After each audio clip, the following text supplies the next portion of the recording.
If you're anything like me, you love a good rivalry. I'm talking Nike versus Reebok, Pepsi versus Coke, Ferrari versus Lamborghini. But now there's a new showdown brewing that's got the whole world buzzing. $2 trillion companies are going at it full, fast, and furious. I'm talking about Google and Microsoft. As these two heavyweights duke it out for AI supremacy, there's only one question for people like you and me. Who is going to win? Let's figure it out together. Well, this AI drama might seem like it just started, but it's been going on for a while, and I can promise you this, it's going to be going on for much longer from here. And perhaps it might even go definitely into the future. But if you ask me who's winning this war, I would say neither of them. There's something else that's going to take the crown in this AI battle for supremacy. Before we talk about that, let's talk about a few other important things. First, how did this whole AI situation get started? Well, in truth, it really is Google that made this AI revolution begin. They have been at the forefront of AI for years now, for almost a decade, basically. They have invested heavily in cutting-edge research firms like DeepMind. That team put together something called AlphaGo. In 2016, AlphaGo made headlines when it defeated the world's top-ranked Go player, Lee Sedol, in a historic match. This was a significant milestone for AI because for decades, people thought AI could never beat a human in Go, unlike in chess. Well, bad news for all the Go players out there. It certainly can, and it did. After that, Google was also responsible for the primary and fundamental innovation that all of the AI world that we know currently is built on, an idea called transformers. In 2017, the Google Brain team released a paper called Attention is All You Need, which described this concept of how to use these models for deep learning. The Google Brain team actually invented these types of deep learning models way back in 2017. Today, nearly every large language model you've heard of, like ChatGPT, relies on transformer technology to give you the output that it does. In fact, that's what the T in GPT actually stands for, is transformers. But being first does not mean that you are going to be best. Despite inventing this technology 6 years ago, Google was not able to meaningfully parlay that into a large consumer success. To many people in the outside world, for years, it didn't look like any major progress was happening in AI at all, until a little company called OpenAI came to town. Initially founded as a nonprofit by a bunch of tech legends like Elon Musk, Peter Thiel, and Sam Altman, OpenAI became a for-profit company in 2019. That was the year that they caught Microsoft's attention, and Microsoft invested more than $1 billion into the company. Fast forward a few years and OpenAI releases its GPT model that is going to light the world on fire. It's called ChatGPT. Surely you've heard of it by now. But here's what you might not know. In its first 5 days, ChatGPT got 1 million users on board, which is crazy. For context, it took Instagram 2.5 months to get 1 million users. It took Netflix 3.5 years to get 1 million users, and ChatGPT did it in 5 days. ChatGPT is the fastest growing product in human history. It has more than 100 million users already now. That is why in January of 2023, Microsoft decided to up its level of investment. It invested a further $10 billion into OpenAI in order to make sure that this technology could power its whole suite of products. I'm talking Office, I'm talking Bing Search, and many other things. But Big Daddy Google was not going to go down without a fight. That's why they released Google Bard, their version of a GPT chatbot.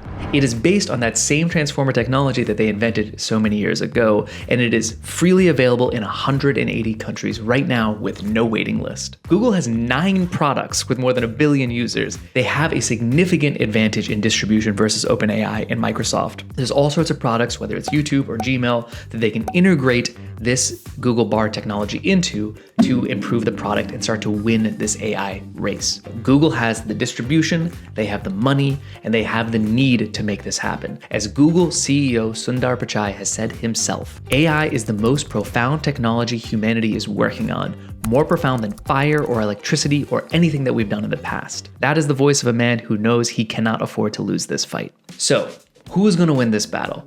Big Daddy Google or Microsoft and OpenAI? Well, if you ask me, it's not Google and it's not Microsoft. In fact, it's not even a company or an individual person. It is open source technology. If you're not aware of the open source community, let me quickly define it and how it works. Open source is a way of developing software which is fully open and transparent and collaborative in nature. Literally what happens is developers all over the world take their code and rather than keeping it a secret, they release it for free to everyone in the world to see and iterate and evolve. The best example of open source in the past that you might have heard of is Linux. Linux is the second most used operating system in the world, and it was developed for free by a distributed group of global strangers, which is pretty crazy when you think about it. Another example is Apache Web Server, which maybe you've never heard of, but it powers nearly 32% of all websites that exist. It also was built for free by a bunch of different internet strangers coming together to build something larger than themselves. When it comes to AI, open source developers can work on models and other applications together asynchronously from across the world, building together towards something greater. Open source AI developers can collaborate from anywhere in the world on any type of project with no red tape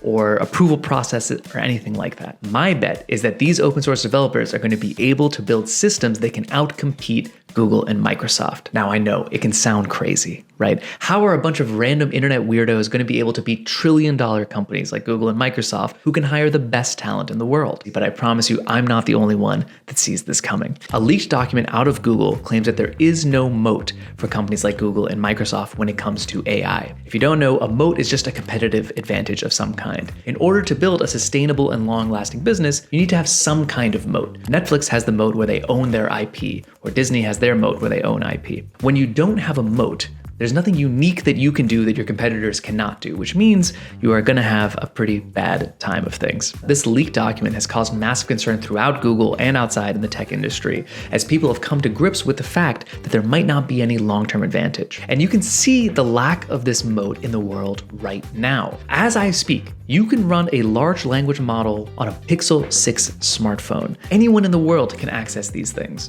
You can personalize your AI in a single afternoon on your own writing. You can even train an image model on hundreds of open source datasets right now. So what makes open source so powerful? Why am I so bullish on open source? Well, there are two things. It's collaboration and it's experimentation. First, let's talk about collaboration. There are a lot of smart people who work at Google and Microsoft. There's no question about that. Some of the smartest people in the world work at those two companies.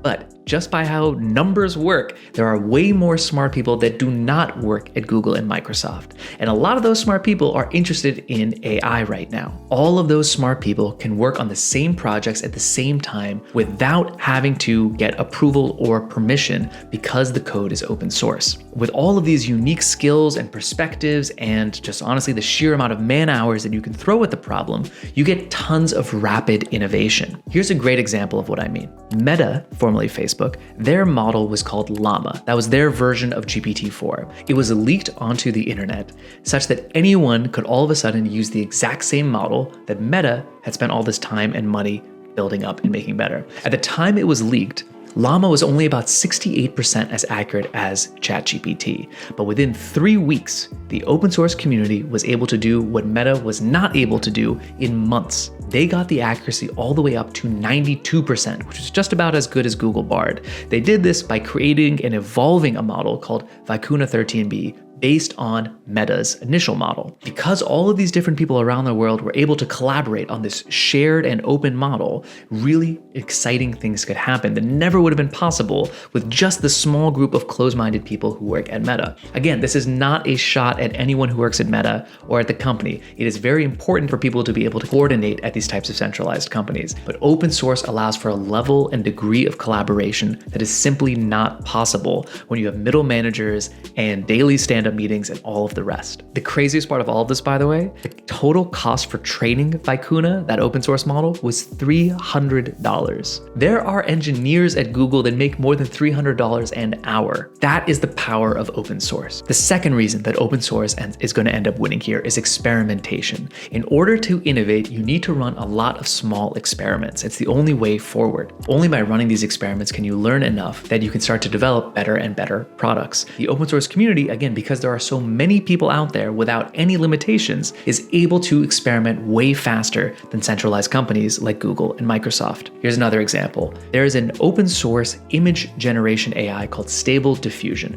Maybe you've heard of it. When it first came out, it was substantially worse than DALL-E, which was the model created by OpenAI, the centralized company. However, because it was open source, it very rapidly was edited, remixed, evolved by developers all over the world. Right now, you can go to Hugging Face and find hundreds of different types of experiments on the Stable Diffusion model, each one customized for particular use cases. And as a result of all this experimentation, making it better at all these individual little things, now Stable Diffusion is actually way better than DALL-E despite being open source. It is so good that it is used by centralized companies like Midjourney, who are closed source, to develop their own models. That is the power of open source. When you experiment all over the place, you end up learning much more. And as a community, if you can come together and transfer those learnings into new products, you're able to iterate and innovate much faster than your competition. Honestly, the proof is in the pudding. Just go right now, you can pause this video, go use Stable Diffusion and go use DALL-E and tell me which one is better. I can promise you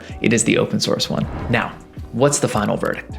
The paradigm shift towards a decentralized and open model of AI development through open source is a game changer, and it is here to stay. Who wouldn't want a world where there are no secrets to artificial intelligence, where it is cheap, customizable, freely available to anyone, anywhere in the world at any time, and does not give more power to these giga companies that it exists? Well, let me slow you down a little bit here, because open source is actually a double-edged sword in this case. Normally, there's no problems with open source, because if a bad guy or a bad government gets access to code of, let's say, a video game, they can't really do anything too bad with it, right?